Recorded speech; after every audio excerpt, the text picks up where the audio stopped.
No, I think I'm satisfied with the group. If you look at the other three groups, you could see that it could have been worse. This is probably the best group.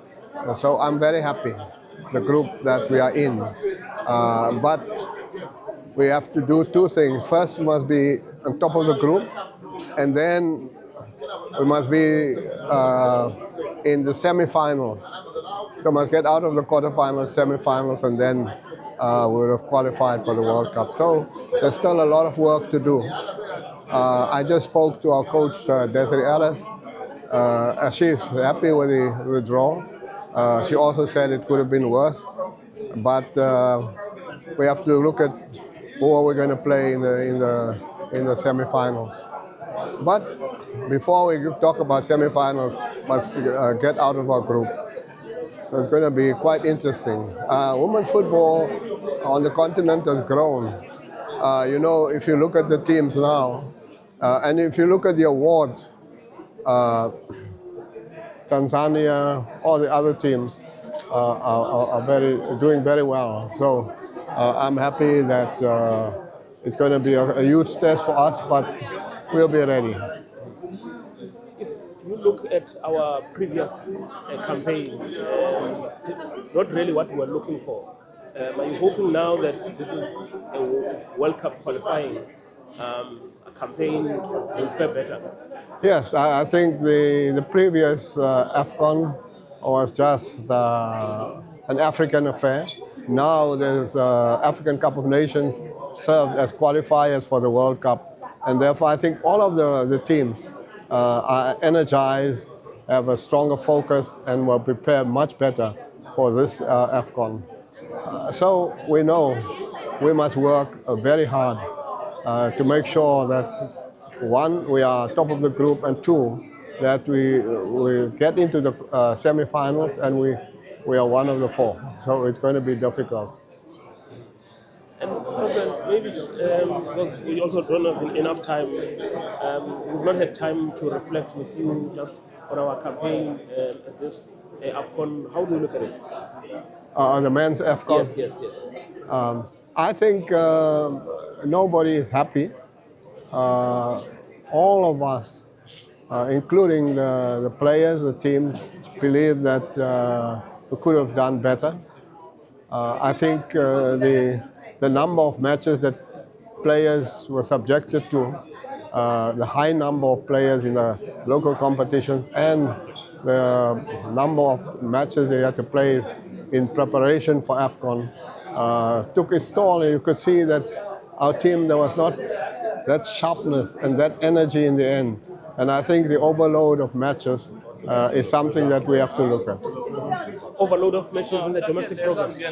In the domestic program, as well as the calendar, we have to look at these things to make sure that the teams have enough energy when they come to the AFCON. They can't be so drained that when they come here, they go through the motions.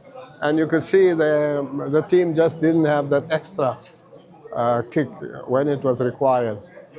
And I think we have to look at it. Rez, I'm sure you've been taken a little bit by surprise by calls by some at home that Coach Hugo Broos must vacate the post. I mean, Bafana hadn't qualified for a World Cup in 23 years, had not been making it to consecutive AFCONs as well. What have you made of all this noise? No, I think that people are not looking at the reality.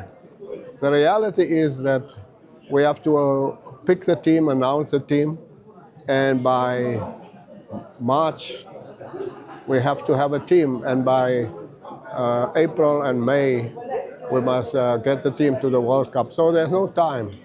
Now you must go through a process of finding a new coach, finding new players. No, I think it's too late. We have to wait for the next round. And in any case, Broos had made it clear that this is the end of the road for him, and we have to start looking for a continuation of a plan. How do we sustain the success that Broos has built over the time? But for now, Broos stays, and we are going to work to make sure that the team is in better shape when we go to the World Cup. He says we need more players playing abroad. How is SAFA going to try and help and fast track that process? Because there are a lot of players. I mean, you have the blueprint. There are a lot of players scattered around the world. No, that is something that we have to find a way because we essentially base our team on local-based players, and while they are good, there is the extra but that we require, and we do have players, but we need more. And there must be a clear indication that the player plays well in our local league, and then the player gets transferred or exported either into Europe, because I think the American league is built on players closer to retirement.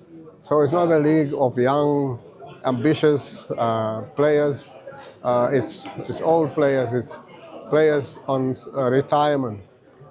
So we have to find a plan, but we are discussing with various clubs in Europe to see how they could take the younger players.